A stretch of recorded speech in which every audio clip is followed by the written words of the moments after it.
Grabe, Secretary Gibo Teodoro, binanatan ang Chinese military official at bigla silang napatahimik habang si Gibo ay biglang pinalakpakan ng mga foreign community audience at ng mga Pilipino. Ano ang ginawa ni Gibo na nagpatahimik sa China? Ang mga salita ni Gibo na umalingaw-ngaw sa buong mundo. Halika, atin itong pag-usapan mga kaibigan. Sa isang pagtitipon ng mga defense official ng iba't ibang bansa, pinalagan ni Defense Secretary Gibo Teodoro ang tanong ng isang opisyal ng Chinese military tungkol sa posisyon ng Pilipinas sa West Philippine Sea. Tila may laman umano ang tanong na tinawag ni Teodoro na propaganda. Natanong si Defense Secretary Gibo Teodoro ng isang nagpakilalang opisyal ng Chinese military kung ang mga kapitbahay daw ng Pilipinas sa ASEAN tulad ng Vietnam at Malaysia ay nadadaan sa dialogo o sigalot nila sa China dulot ng agawan ng teritoryo. Bakit ang Pilipinas ay madalas ay halos magpang-abot na sa karagatan ng mga puwersa nila ng China? Why can't the Philippines do the same? And yesterday, Malaysian Prime Minister Anwar mentioned, or does the Philippines intend to act as a proxy for external powers? The United States is selling more arms to this region and setting up more military bases in the Philippines. Are you concerned that a proxy war in Asia might be launched? Thank you for the propaganda spills disguised as questions.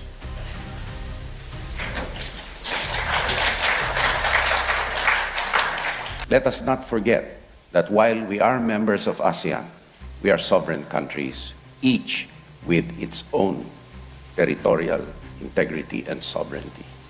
Pinalagad din ni Teodoro ang linyang ito ng China na madalas ulit-ulitin sa kanilang mga pahayag na proxy lang ng Amerika Pilipinas at tila sunod-sunuran lang ito sa paghahamon ng Amerika sa impluwensya ng China sa Indo-Pacific region. I would like to reiterate that the Philippine position on the West Philippine Sea is not a function of Sino-American strategic rivalry.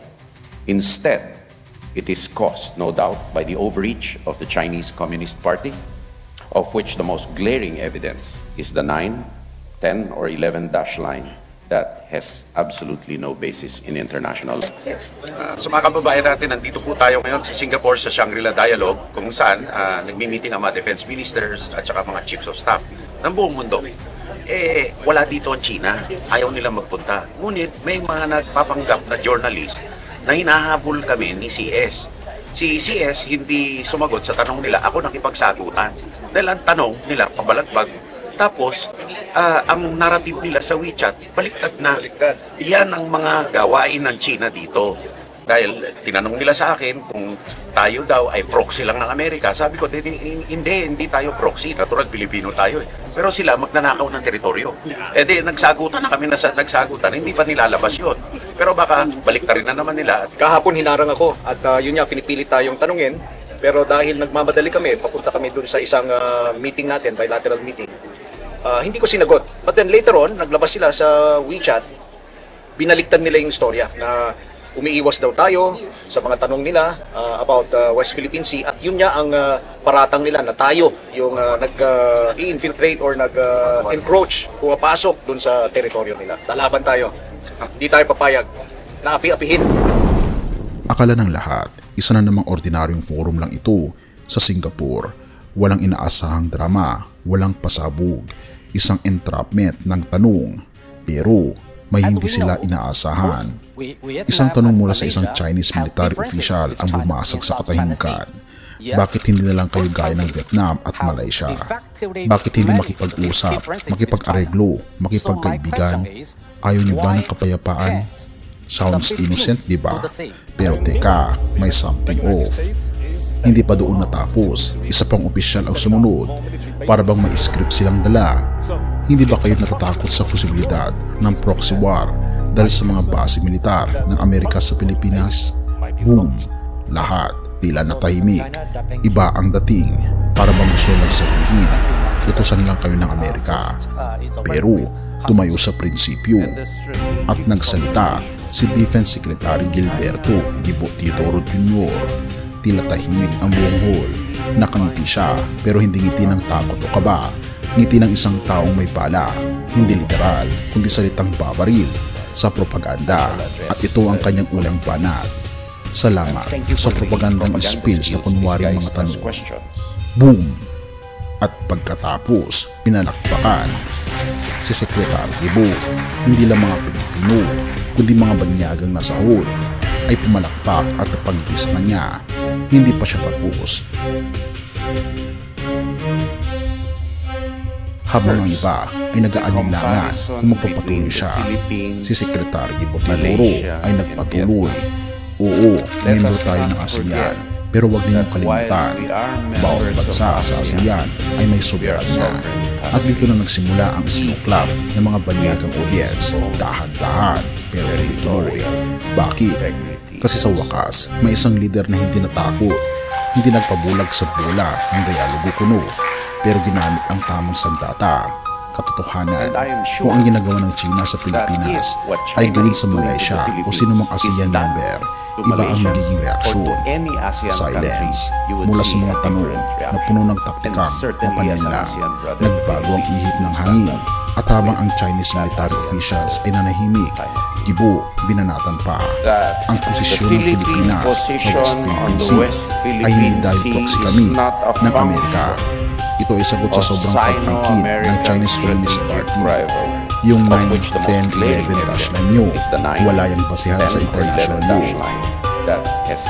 Sa isang tanong na may halong propaganda, isang sagot ang nagbukas ng mata ng buong mundo. Ang Pilipinas hindi tagasunod, isa tayong malayang bansa. At sa sandaling iyon, sa gitna ng forum na ginanap sa Shangri-La, habang ang buong mundo ay nakatingin, isang Pilipinong leader ang tumayo sa prinsipyo at pinatigil ang China, hindi sa lakas ng armas, kundi sa lakas ng prinsipyo. Tila sinasabi ng mga tao sa forum, that's the Philippines, we respect. Have mercy on God at palihin ang ating Diyos. 1:14-6, sinabi sa kanya ni Jesus, ako ang daan at ang katotohanan at ang buhay. Sino man ay di makaparoon sa Ama, kundi sa pamagitan ko. Sa gitna ng kaguluhan sa mundo, kaibigan, kung saan ang kasinungalingan ay binabalot ng matatamis na salita at ang kapayapaan ay ginagamit ng panakip, sa kasakiman, naninindigan ng isang taong tumutulad sa ating Panginoon Kristo sa pagiging matuwid, tapat at matapang. Hindi aksidente na si Secretary Gibo ay nagsalita ng buong tapang upang ipagtanggol ang karapatan ng bayan. Ngunit higit pa rito, ipinakita niya ang diwa ng ating Panginoon Jesus, ang paninindigan para sa katotohanan kahit ito'y hindi komportable o popular. Tulad ng sinabi ng ating Panginoon Jesus, ako ang katotohanan. Ang katotohanan ay hindi laging ideya, ito'y isang persona, si Kristo mismo. Kaya ang bawat Kristiyano, politiko man o hindi, ay tinatawag na sumunod sa landas ng ating Panginoon Jesus, ang landas ng katotohanan, ang daan ng katarungan, at ang buhay na may pananampalataya, hindi takot. Ang mundo ay puno ng propaganda, pero ang puso na nakatayo sa katotohanan ng ating Panginoon Kristo ay hindi matitinag. Ang mga salita na may liwanag mula sa ating Panginoon Jesus ay palaging magtatagumpay laban sa dilim ng panilinlang. Purihin ang ating Panginoon Diyos at tayo manalangin. Ama naming Diyos na makaparihan sa lahat, ikaw ang katotohanan. Bigyan niyo po kami ng tapang na manindigan para sa tama, gaya ng ginawa po ninyo sa harap ng mga Hudyong pinuno, gaya ng ginawa ni Gibo sa harap ng banyagang opisyal. Hayaan mong ang aming mga salita at kilos ay maging salamin ng iyong katapatan. Turuan niyo po kami ipaglaban ang katotohanan, hindi para sa pansarili naming dangal, kundi upang ikaw ay may taas sa iyong pangalan. Pinupuri po namin kayo't pinapasalamatan o aming Panginoon Diyos sa inyo pong kabutihan sa amin at patawarin niyo po kami sa aming mga pagkakasala at pakalinisin po kami sa lahat ng aming pong mga kasalanan. At salamat po sa pagdinig ng aming mga panalangin, sapagat ito po ang aming samot hiling sa matamis na pangalan ng aming Panginoon Jesus. Amen. Bago natin ipagpatuloy, kaibigan, siya nga pala ang Great Controversy na isa sa mga pinaka-kontrobersyal na libro dahil tumutukoy ito sa mga propesiya sa libro ng Daniel at Revelation na nagaganap na sa panahon natin ngayon. Bago ang pagdating ng ating Panginoong Diyos ay pinamimigay na namin ng libre sa pamamagitan ng PDF. At ito ay nasa limited lamang na panahon, kaya i-click mo sa description sa baba upang ma-avail mo kaibigan ang napaka-importanteng libro ito na magbubukas sa iyo sa mas maliwanag mong hinaharap. Purihin ang ating Panginoong Diyos at tayo magpatuloy.